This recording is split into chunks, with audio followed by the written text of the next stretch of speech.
Hi, Daryl, the road warrior you are. How are you? I'm good. How are you? Not nearly as much as you are. You went to Vegas to Dallas. Hey, now we're neighbors. Technically, if you think about it, I can get in my rental car and come drive to you now. Only 3.5 hours. I'm telling you, I'm living the dream. I'm living the dream. Some good barbecue always gets me to come over to Austin for sure. There you go. We've got it in spades here. Yes, I definitely love that barbecue. And of course, Daryl, it was so good to be together on the panel, really seeing your point of view as an MSP because you understand all of the things that are running in the minds of our MSP business owners, our MSP teams, and just overall in the MSP industry. And that's what's making you so successful as a total seminars instructor, as well as a visionary of where the company can be going. So, Daryl, why did you pick total seminars to really lean into as you kind of go over what our MSPs are needing? Well, so I had the training ready to go, and I'm working with some MSPs here. But what I really wanted to be able to do was reach a larger audience, and it's really hard without a platform to do that on to reach a larger audience. And that's really what Total Seminars brings to the table here is they've got the learning platform, the training platform, where you can go in and you can see the assessment scores of all of the team members that have gone through our training. So it's that they bring to the table that platform and the experience of training much larger groups of people. So I've been able to take my training and redesign it for a larger class so that we can get more and more of these MSPs into this system.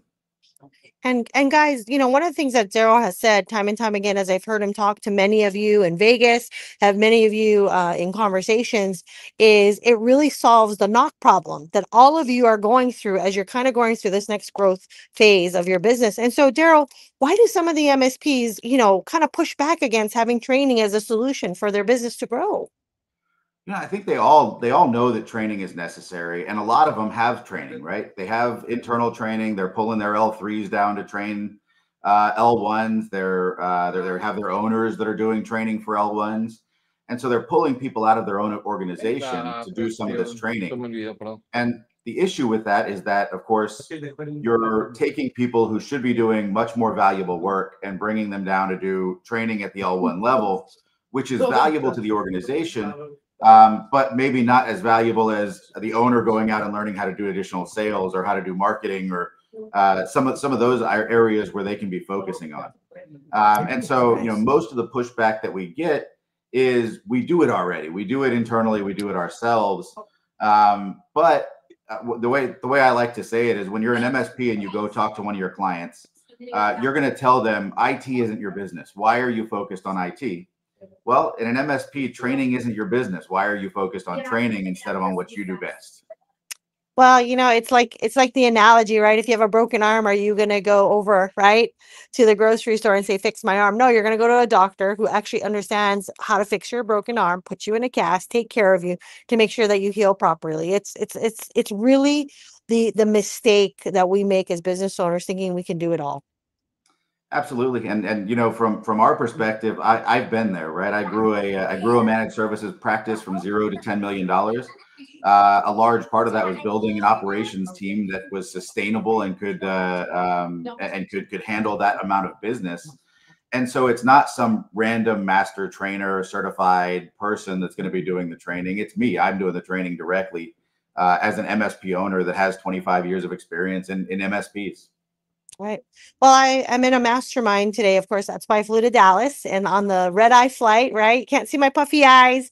You can't see, any of the pain in my feet from running around the country. But one of the biggest things in the room was Charlene, we're afraid because here we are training this guy to leave us. And I thought, I can't believe if your mindset is on growth, that should not be a question because you should have all of those things inside of their agreement. You should have that as part of their career plan. This should be a part of your go to market with having better training. I mean, Darren, what can business owners do when they have that fear in their mind that, well, training is going to just get them better so that they get stolen away? I think by looking at it from that perspective, you're going to lose more people by not training them than you are by training them. We're MSPs.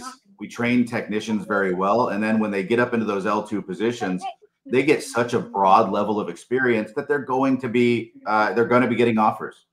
And so we have a couple of we have a couple of ways that we can fix that. One is we want them to be around, right? We want them to be part of our chosen family at the MSP that we work at, and that means truly understanding where they want to go with their career and helping them through that. And it also means celebrating it. If I don't have an L3 spot open, but one of my L2s is ready to move up and gets a job somewhere else, we need to celebrate that. At GCS, as I was building my team, we had over 30 techs that returned to us after leaving and going getting experience elsewhere because they liked working for us.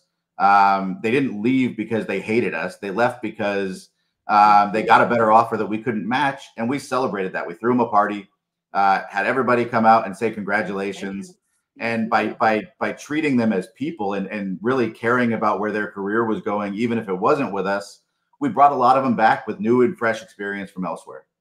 And Daryl, that's really the piece, guys, as we kind of wrap up, right? What you're doing to grow your business, especially because it's Q2 now, it's knocking on the door. This is part of that framework that has to happen in every successful MSP is what are you doing to get a good team? Because it's the right people on the bus that are going to get you where you want to go. That's right, and part of that is you're going to lose people, so we need to understand that, and we need to plan for it, which means training up the techs on that lower level on the knock on the your L1 techs that have just come in. It means getting them ready as quickly as possible to take on those L2 spots, so that you have somebody ready to move up that's been talking to your customer for months, right? That has a good rapport with your clients already. You're not having to go recruit and bring in somebody from outside and take months to get that position filled. And then you have somebody that's never talked to your clients that you're not really sure is good on the phone yet. And might upset your clients because of it. They might just not trust the person because they haven't been talking to them.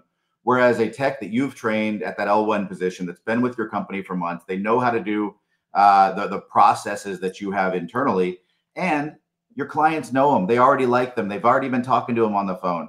It's no different when they move up to that L2 position. They're going to be already trusted.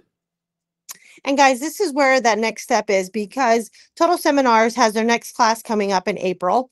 And really, they're inviting you plus your tech or your operations manager can come to kind of see the training firsthand so that they can understand how to implement this in your organization. And so, Daryl, tell them a little bit more about what to expect in the training. I know we're going to share that link so that they can reach out to you and connect with you, but what's going to happen in this training?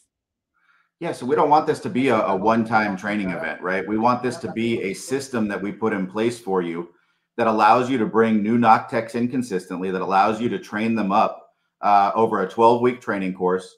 We train them about the practical aspects of being a knock technician over 12 weeks. So we teach them the tools that they need to know. We teach them the processes they need to know. We teach them basics like how to answer a phone and talk on the phone with people, because unfortunately, small talk is not a strong suit of some of the people coming into the industry. But we've got to teach them that stuff too. But then we teach them the technical stuff, especially Microsoft Office 365 and Microsoft Azure, that they're going to need to have every day in their career. And so over that 12 weeks, we put them through 2 hours a day, 4 days a week of training. So they're working for you as a knock technician. They come and do 2 hours of training with us, and they're able to immediately use what we're teaching them when they go back to work for you after the training. And then the fifth day every week is a mentoring session. So it allows them to bring service requests that they're having trouble with. It allows them to bring questions about the industry. It allows them to bring questions that they've run into and haven't been able to get answers within the MSP. So we really feel strongly that mentoring session kind of brings it all together. It allows them to bring things that are directly happening to them on the knock on a daily basis to us, and allows us to answer those questions in a way that also helps everybody else, because everybody else is guaranteed to be having the same problems. Right. And guys, this is a training that is developed literally for your L1s so that they can support what I consider the foundation of your business. And that's the reason why it's a 12-week process. It's not just one day in a classroom and all day they're just being talked at. This is hands-on. This is applying what they're learning. This is touching someone who learns very differently. Some can be audio kinesthetic, some can be visual. And so Daryl has this training literally to be able to touch all senses because everybody learns a little differently. So Daryl, again, I cannot wait for all of our MSP business owners to make that decision to support their team so that it can really free up their time so that they can get to the things like sales and marketing and business growth, because training is being done by you who understands fully the cycle of growing a business. Yeah, everybody asks what it means. Whenever I'm in a session speaking, I always get the question of, what does it mean to work on the business and not in the business? Well, this is what it means. It means getting out of training so that you can work on higher level items that really push your business forward. And then it means doing that again and again with various tasks that you have on your plate. And that's hard for us as MSP owners. I love the engineering side of things. I love working on service requests, but unfortunately, that's not the most valuable thing that I can be doing in an MSP organization. Wow. Well, thank you again, Daryl. Every week, guys, we're coming to you with not only the experience of a successful MSP who's exited his business, but more overall, the entire industry is going to benefit from total seminars and the training that Daryl's going to instruct each of your techs to do so that they can be all better for you. And I really appreciate Daryl because you're coming from that place of serving them, giving them real life experience and training that they could use. So thank you again, Daryl, for hopping on this live. And I'm so happy that we got back to where we're supposed to be because I can't wait to see you in a couple of weeks. And so excited for your class to start in April. Yep, I guess you're headed out of Dallas and then right back to Dallas, huh? Yes, that's right. I can't get enough of it.